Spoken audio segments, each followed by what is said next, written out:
임종석이 결국 민주당에 잔류하고 당의 결정에 승복하기로 한 가운데 이 와중에 이낙연의 멘탈이 나가버렸습니다. 이낙연 외로운 미래 공동대표가 오늘 당사에서 열린 회의가 끝나고 기자들에게 임종석에 대해 오늘 아침에는 전화가 통하지 않았다며 연락은 계속 할 것이라고 말했습니다. 그리고 이뿐만 아니라 외로운 미래 소속 구태 이석현 전 국회 부의장 역시 임종석이 민주당 탈당을 약속했다가 돌연 입장을 바꿨다며 임종석을 비난하고 나섰습니다. 이 전 부의장은 이날 오전 BBS 라디오 전영신의 아침 저널과 인터뷰에서 임 전 실장이 3일 저녁 7시까지만 해도 새로운 미래 합류를 전제로 민주당 탈당을 이낙연에게 약속했다며 홍영표, 서른 의원이 추진하는 민주연합이 잘 성사된다면 이번 총선에서 최소 5석에서 10석, 임 전 실장이 가세한다면 더 많은 의석을 얻을 수도 있겠다는 기대를 했다고 말했습니다. 정말 코미디도 이런 코미디가 어디 있나 싶습니다. 일단은 저들의 말을 종합해보면 임종석이 통수를 친 것이 맞아 보이긴 하는데 이젠 하다하다 이낙연이 임종석에게 카톡 차단까지 당하는 지경까지 왔습니다. 사실 많은 분들이 예측도 했고 임종석 개인으로서도 당연한 결정입니다. 벌써부터 박지원 할배가 임종석의 계획을 스포했는데 역시 임종석의 최종 목표는 민주당의 당권이고 이번 8월 전당대회에 나서기 위해 탈당을 포기한 것으로 보입니다. 즉 현재 이재명 대표를 흔들려는 언론의 지원에 힘입어 반명의 구심점이 되고 그 기세를 몰아 당권까지 접수하겠다는 후안무치한 플랜입니다. 다만 정치인이 어찌됐던 욕심을 갖는 것까지는 비난할 수 없고 그래도 임종석이 낙지파의 통수를 갈긴 점, 또 중성동갑 무소속 출마 같은 깽판 대신 지금이라도 당의 결정에 승복한다는 것에 대해선 나름 평가해줄 부분이 있다고는 생각합니다.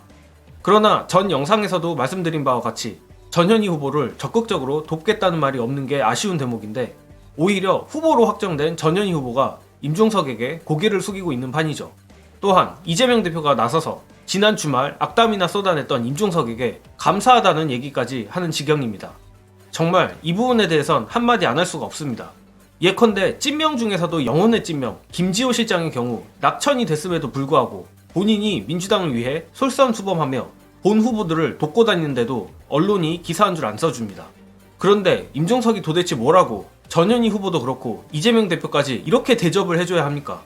3살짜리 애도 아니고 본인이 정말로 비명의 구심점이 되어 당권을 잡고 싶다 쳐도 이런 목리를 당원들이 어떻게 생각할지 정말 모르는 겁니까?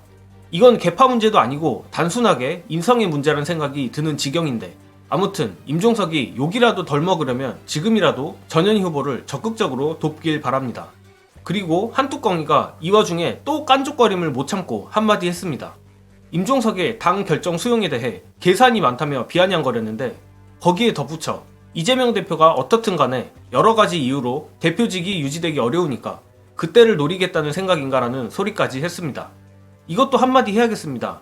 집안에 문제아가 있다 쳐도 그건 그 집 부모가 혼낼 일이지 옆집의 머리 까진 아저씨가 비아냥거릴 일이 아닙니다. 살다 이 정도로 남의 당 공천에 이래라 저래라 하는 초특급 오지라퍼는 처음 봤습니다. 입으로 어떤 똥을 싸던 언론이 비호해주니 저렇게 버릇이 나빠진 거겠죠.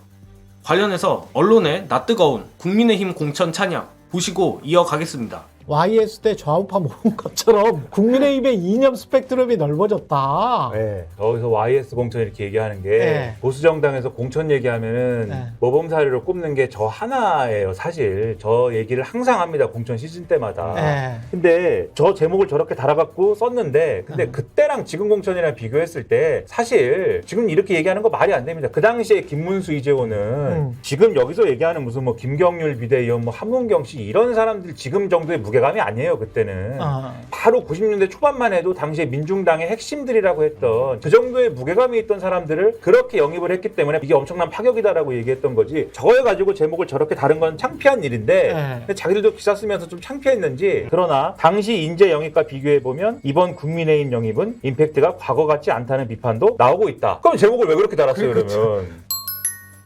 민주당이 언론에 편향된 공천 보도로 2월 한 달을 허송세월했지만 공천이 전부 마무리된 이후에는 정말 제대로 해야 할 텐데 특히 가장 아쉬운 부분은 경제 이슈 대응과 정책입니다.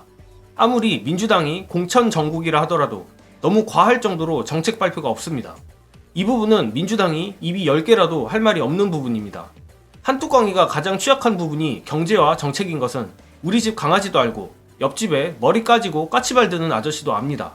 민주당이 반드시 남은 기간 동안 유능한 경제정당, 정책정당임을 중도층에게 강하게 어필하여 총선 압승을 이뤄내길 바랍니다. 저는 이만 물러가겠습니다. 시청해주신 여러분 감사합니다.